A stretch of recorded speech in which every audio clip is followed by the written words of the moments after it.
नमस्कार दोस्तों, आर्यावर्त में आप सभी का स्वागत है। दोस्तों, जैसा कि आप लोगों को पता है कि तालिबान ने अफगानिस्तान के ऊपर कब्जा कर लिया है और फिर से अफगानिस्तान में अशांति का माहौल है। एंड दोस्तों, जब से हम लोगों ने होश संभाला है तब से हम लोगों ने एक चीज पाई है कि अफगानिस्तान में हमेशा अशांति रही है, कभी रूसियों की वजह से, कभी अमेरिकन की वजह से और आज तालिबान की वजह से। और जब से तालिबान ने अफगानिस्तान के ऊपर कब्जा किया है तब से गांधारी का एक श्राप फिर से लोगों के जहन में उभरने लगा है, जो गांधारी ने अपने भाई को दिया था, गांधार नरेश शकुनी को। तो आज हम लोग उसी श्राप के बारे में बात करेंगे, जिसके कारण कहा जाता है कि अफगानिस्तान में कभी शांति नहीं होती, हमेशा अशांति रहती है। तो आमंत्रित करता हूं आप सभी को आज के सफर पर चलने के लिए और जानते हैं गांधारी का वो श्राप क्या था और क्यों था। दोस्तों, पहले तो आप ये हिंदुस्तान का मैप देखिए, आर्यावर्त का मैप देखिए। ये उस दौर का मैप है जिस दौर में महाभारत वगैरह हुआ करता था। ये देखिए, ये रहा कुरु, पांचाल जहां की पांचाली थी, मत्स्यराज, मगध, अंगराज कर्ण की राजधानी अवंती, और यहां पर है गांधार। मतलब गांधार 50 से 60% पाकिस्तान में है, 40% आपका अफगानिस्तान में है। अच्छा, ये तो मैंने आपको मैप दिखाया उस दौर का। अब ये देखिए प्रेजेंट डे का मैप। तब तो भाई पाकिस्तान वगैरह हुआ नहीं करता था, लेकिन जब 1947 में पाकिस्तान, अफगानिस्तान ये सब क्रिएट हुए तो ये देखिए यहां पर कहीं गांधार था, और ये देखिए आज वो जो शगर है वो कांधार है। गांधार ही बाद में जाकर कांधार में बदल दिया गया, जहां पर इंडिया का प्लेन हाईजैक कर तालिबान के द्वारा ले जाया गया था। तो अफगानिस्तान और भारत का रिश्ता कोई 100 साल, 200 साल, 500 साल पुराना नहीं है, कम से कम 5000 साल पुराना है। महाभारत के दौर में जो गांधार है वहीं के गांधार राज शकुनी थे, जिन्होंने पूरी की पूरी महाभारत रची। गांधार के राजा हुआ करते थे राजा सुबल। राजा सुबल की 100 संतानें थीं, जिनमें सबसे छोटा बेटा था शकुनी, और 100 बेटों के अलावा एक बेटी भी थी जिसका नाम था गांधारी। दोस्तों, हुआ ये था कि गांधारी की शादी एक बकरे से करवाई गई पहले, और बाद में उस बकरे की बलि दे दी गई। उसके बाद गांधारी का विवाह धृतराष्ट्र से करवाया गया। धृतराष्ट्र को जब गांधारी के पहले विवाह के बारे में पता चला कि गांधारी का पहला विवाह बकरे से हो चुका था, धृतराष्ट्र को अपमानित फील होता है और धृतराष्ट्र राजा सुबल और उनके 100 पुत्रों को उठाकर कारावास में डाल देते हैं और डेली खाने के लिए पर बेटे के हिसाब से एक चावल का दाना देते थे। अब एक चावल का दाना खाकर कोई जिंदा तो रह नहीं सकता, तो राजा सुबल के एक एक बेटे धीरे धीरे कर मरने लगे। राजा सुबल और उनके जो बेटे थे वो अपना सारा का सारा, मतलब जो एक एक आपका चावल का अन्न था, वो अपने सबसे छोटे भाई शकुनी, मतलब राजा सुबल के सबसे छोटे बेटे के लिए बचा कर रखते थे।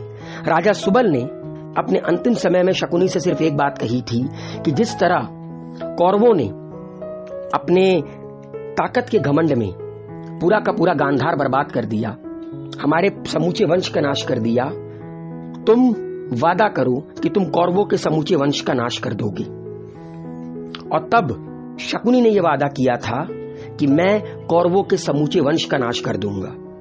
और राजा सुबल ने अपनी आखिरी इच्छा धृतराष्ट्र के सामने यही रखी थी कि मैं मरने वाला हूं, मेरे 99 बेटे मर गए हैं, मेरे आखिरी बेटे को, मतलब मेरे सबसे छोटे बेटे को छोड़ दीजिए। और ऐसा ही होता है।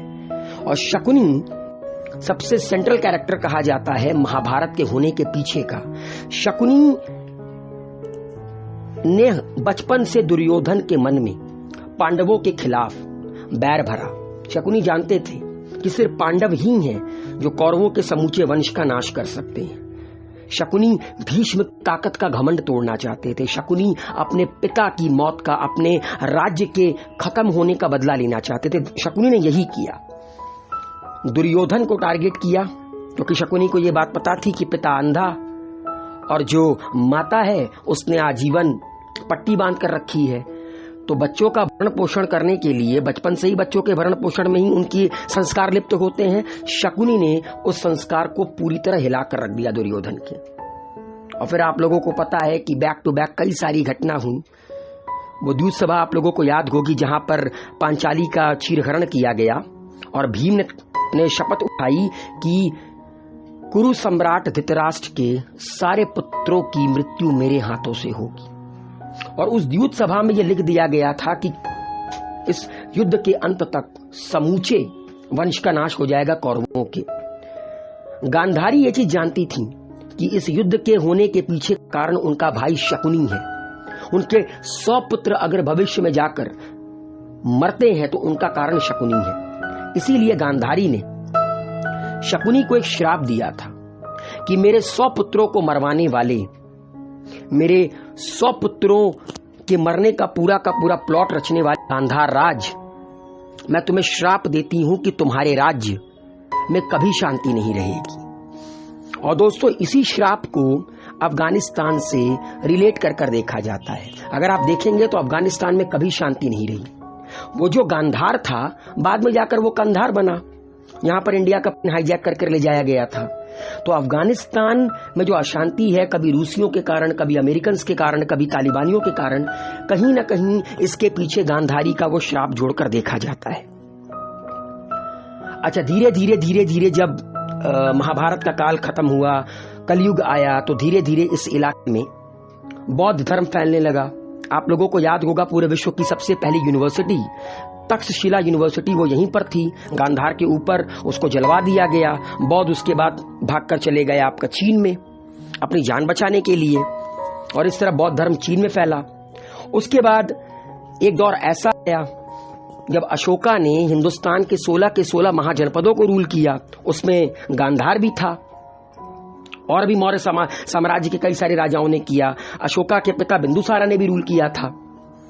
देन देयर आफ्टर दोस्तों एक दौर आता है जब खाइबर पास को पार कर धीरे धीरे कर एक से बढ़कर एक जो इन्वेडर हैं, मतलब आप लोग कह सकते हैं जो दूसरे मुल्क से आए और जिन्होंने हिंदुस्तान को रूल किया, हिंदुस्तान को लूटा। महमूद ऑफ गजनवी, मोहम्मद गोरी, उसके बाद तो भैया चलन चल गया। खाइबर पास को पार कर धीरे धीरे सब हिंदुस्तान आते, क्योंकि हिंदुस्तान को सोने की चिड़िया कहा जाता था। ये यहां पर आते थे इस्लाम को फैलाने, ये यहां पर आते थे हिंदुस्तान को लूटने। और तभी जब महमूद ऑफ गजनी ने गांधार को लूटा, गांधार के ऊपर रूल किया, तब उसका नाम बदलकर कांधार रखा गया, जहां पर इंडिया का प्लेन हाईजैक कर ले जाया गया था। तो ये जो आज अफगानिस्तान है, इसका हिंदुस्तान से बहुत पुराना रिश्ता है। आप महाभारत पढ़ेंगे, उसमें आपको उसका जिक्र मिलेगा बढ़ चढ़कर। एक बात और कही जाती है गांधार को लेकर कि गांधार शब्द का उल्लेख ऋग्वेद के अलावा उत्तर रामायण और महाभारत में मिलता है। गांधार शब्द का अर्थ है गंध, और गांधार का मतलब होता है सुगंधित जमीन। कहते हैं गंध आ रही है, सुगंध आ रही है। और दोस्तों, इसी नाम के वजह से यहां केसर की खेती की जाती है। पौराणिक मान्यताओं के अनुसार भगवान शिव का एक नाम गांधार भी है। शिव सहस्त्रनाम में इस बात का उल्लेख किया गया है। तो ये जो आज प्रेजेंट डे का अफगानिस्तान है, जहां पर तालिबान रूल कर रखा गया, कंधार वगैरह में, काबुल वगैरह में, इन सब का जिक्र भारत के पौराणिक किताबों में मिलता है। तो आप ये मान सकते हैं कि हिंदुस्तान का रिश्ता अफगानिस्तान से 1000-2000 साल पुराना नहीं है, कम से कम 5 से 10 हजार साल पुराना है। और जिक्र है इन जगहों का हमारे हिंदुस्तान के बड़े बड़े स्क्रिप्चर्स में। इसीलिए जब तालिबान ने कब्जा किया अफगानिस्तान के ऊपर, तो गांधारी का वो श्राप लोगों के जहन में दोबारा से ताजा हो गया। तो उम्मीद है दोस्तों आज का सफर आप लोगों को ज्ञानवर्धक लगा होगा। आर्यावर्त को अपना प्यार दीजिए, वीडियो को लाइक शेयर कमेंट कीजिए। हेल्दी रहिए, सेफ रहिए, मस्त रहिए।